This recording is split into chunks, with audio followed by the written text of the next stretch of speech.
Assalamualaikum warahmatullahi wabarakatuh. Kali ini kita akan membahas bagaimana rekayasa produktivitas di dunia teknik industri. Perkembangan dari rekayasa produktivitas, kita mulai bahwa definisi dari rekayasa produktivitas diawali dari Faculty of Produce, jadi satu lembaga yang akan memproduksi sesuatu itu menjadi awal dari istilah produktivitas itu muncul. Seorang peneliti bernama Quesnay pada tahun 1966 pada abad ke-18 mendefinisikan productivity itu sebagai the word productivity appear for the first time. Jadi definisi productivity itu muncul pada abad ke-18, itu dianggap sebagai awal mula istilah productivity itu muncul. Kemudian dalam proses perkembangannya pada abad ke-19 maka muncullah banyak organisasi atau orang yang kemudian mendefinisikan mengenai produktivitas. Di sini menunjukkan bahwa produktivitas kemudian selalu beriringan dengan perjalanan waktu, dan dari abad ke abad istilah produktivitas itu mengalami perkembangan, penyesuaian sesuai dengan kondisi saat itu. Dan hingga pada abad ke-20 pun istilah produktivitas masih muncul dan terus berkembang. Artinya bahwa definisi dari produktivitas atau fungsi dari produktivitas itu berkelanjutan dari tahun ke tahun, dari abad ke abad. Pada awal tahun 19.000-an didefinisikan sebagai hubungan antara output dan input, yang maksudnya adalah kemampuan untuk menghasilkan output. Jadi hubungan antara output yang berkaitan dengan seberapa banyak produk bisa dihasilkan itu dianggap sebagai productivity. Jadi dalam awal abad 19-an kita mengenal produktivitas itu lebih kepada berapa banyak output yang bisa dihasilkan. Kemudian pada tahun 1950-an, produktivitas itu merupakan pembagian antara output dengan satu atau faktor-faktor produksi. Intinya di sini kita sudah melihat pada tahun 1950-an bahwa produktivitas itu bukan hanya apa yang bisa dihasilkan, tetapi juga tergantung pada input yang dipergunakan. Kemudian Davis tahun 1955 itu perubahan di produk, di mana sumber daya itu kemudian dipergunakan. Jadi Davis itu mendefinisikan produktivitas itu sebagai perubahan dari produk atau output yang kemudian dihasilkan dari input atau resource yang dikonsumsi. Kemudian dalam perkembangannya, definisi yang berkembang pada tahun 1962, pabrikan menyebutkan di sini sudah mulai menyinggung pada hubungan antara rasio output dan input. Jadi sebetulnya dari tahun ke tahun perkembangan dari produktivitas itu bicara tentang output, kemudian mempertimbangkan input.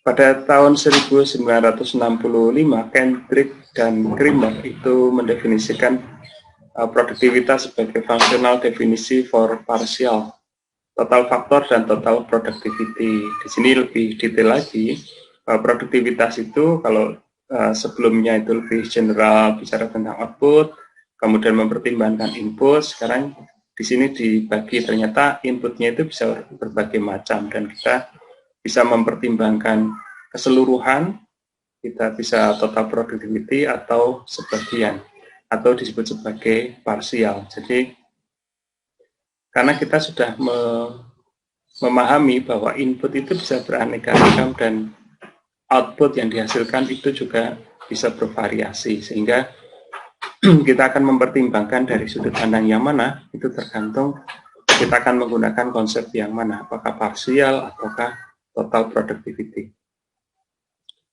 Tahun 1976, Siegel itu mendefinisikan produktivitas sebagai family of ratio dari output pada input, kurang lebih sama seperti pendapatnya si Kendrick dan Kramer.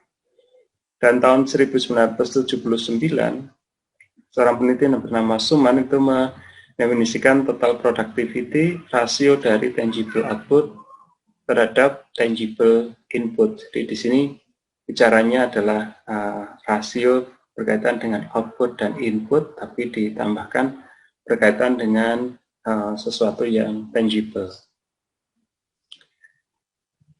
Poin dari sejarah dari dunia productivity ini menunjukkan bahwa sebetulnya muara dari produktivitas itu sama, yaitu apa yang dikeluarkan atau output dan apa yang digunakan atau input. Perkembangannya dari waktu ke waktu. Pada awalnya kita hanya fokus pada output. Ketika sumber daya itu melimpah, maka kita hanya mempertimbangkan output sebagai dasar produktivitas. Tapi dalam perkembangannya, resource semakin lama dari tahun ke tahun, abad ke abad, semakin terbatas. Itu sebabnya kemudian resource itu menjadi bagian dari produktivitas yang harus dipertahankan. Sehingga di sini pada akhirnya di abad 20-an itu mempertimbangkan output dan input, dan lebih detail lagi karena jenis output dan jenis input itu bisa beraneka ragam variabelnya.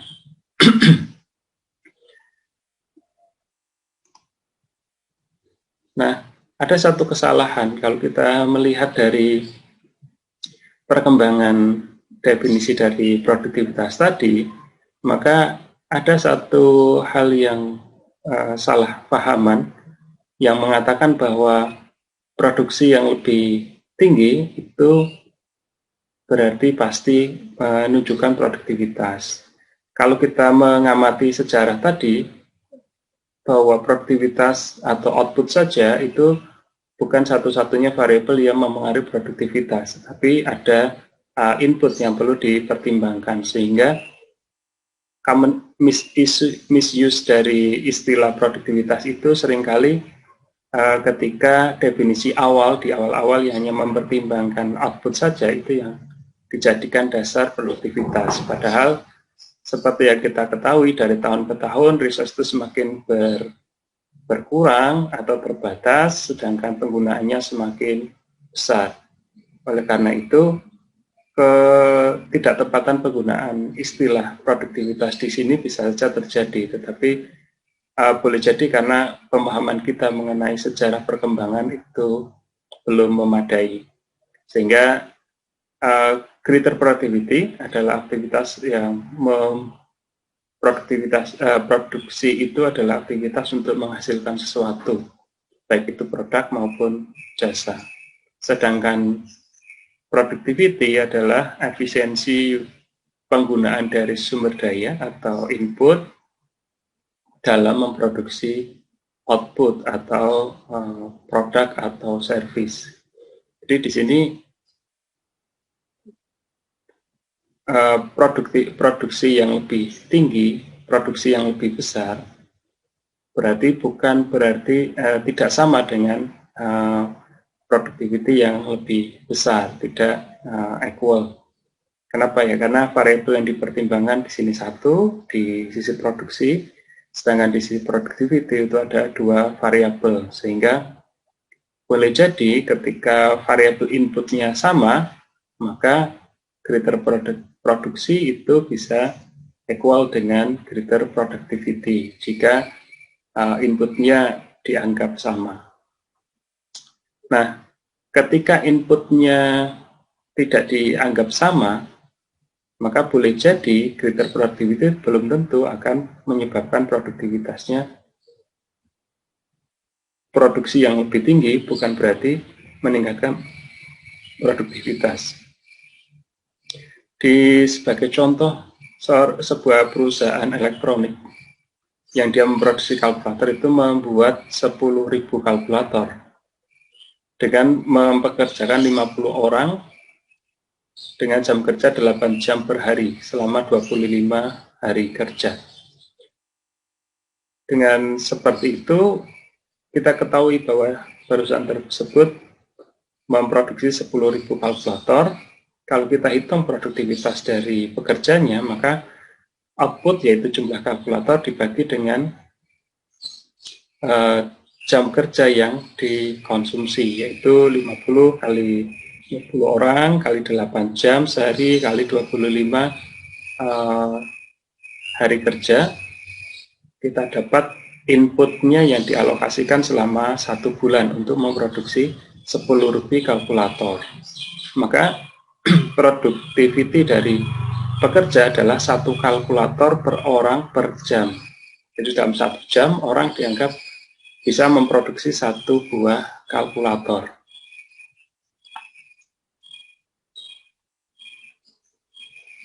Nah, ketika produksinya dinaikkan menjadi 12.000 misalnya, maka di situ ada kenaikan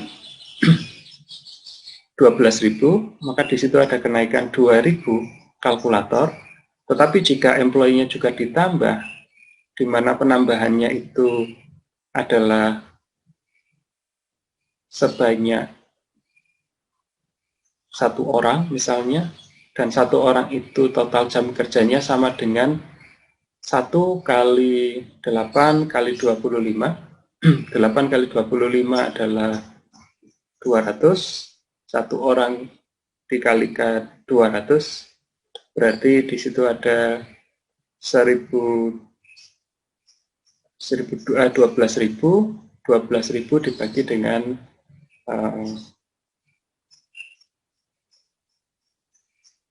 penambahan tadi, dan dihasilkan produktivitinya sama. Jadi ketika inputnya bertambah, outputnya bertambah, boleh jadi produktiviti yang dihasilkan itu juga akan sama. Nah, di sini yang memberikan contoh bagaimana greater productivity belum tentu akan greater produksi belum tentu akan greater productivity.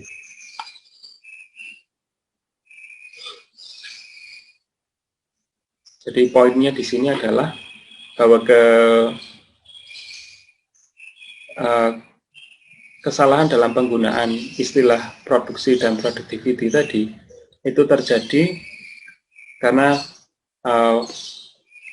yang satu hanya mempertimbangkan output, yang satu mempertimbangkan output dan input. Pada satu ketika input itu dipertimbangkan dan menjadi variabel yang berubah, maka di situ istilah produksi dan productivity, peningkatan produksi dan peningkatan productivity itu menjadi tidak equal. Tapi dalam kondisi di mana inputnya tidak dipertimbangkan, input tidak dipertimbangkan dalam artian karena inputnya tak terbatas misalnya, atau inputnya tidak dipertimbangkan sebagai cost, sebagai biaya, maka produksi bisa equal dengan productivity.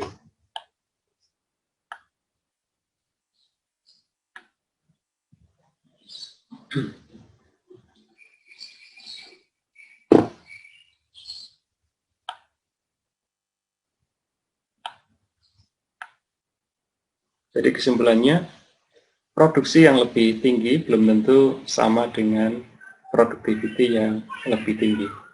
Oke, seperti ini dalam penerapannya di lantai produksi terkait dengan produksi dan productivity.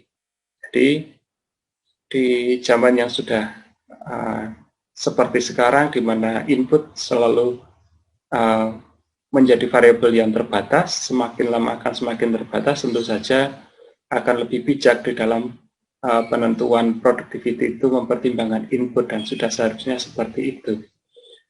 Sehingga kita bisa melihat di lapangan seringkali hal yang semacam ini, menganggap bahwa produksi yang lebih tinggi itu menunjukkan productivity yang lebih tinggi, seringkali karena ketidakpahaman atau boleh jadi disengaja karena untuk membangun sebuah opini bahwa dengan memproduksi lebih tinggi, maka produktivitasnya juga akan lebih tinggi. Jadi Seperti itu, semoga bisa membuat kita semakin cerdas menganalisa apa yang terjadi di luar terkait dengan kesengajaan atau ketidaksengajaan penggunaan menyamakan antara istilah produksi dengan productivity. Dari saya sekian. Assalamualaikum warahmatullahi wabarakatuh.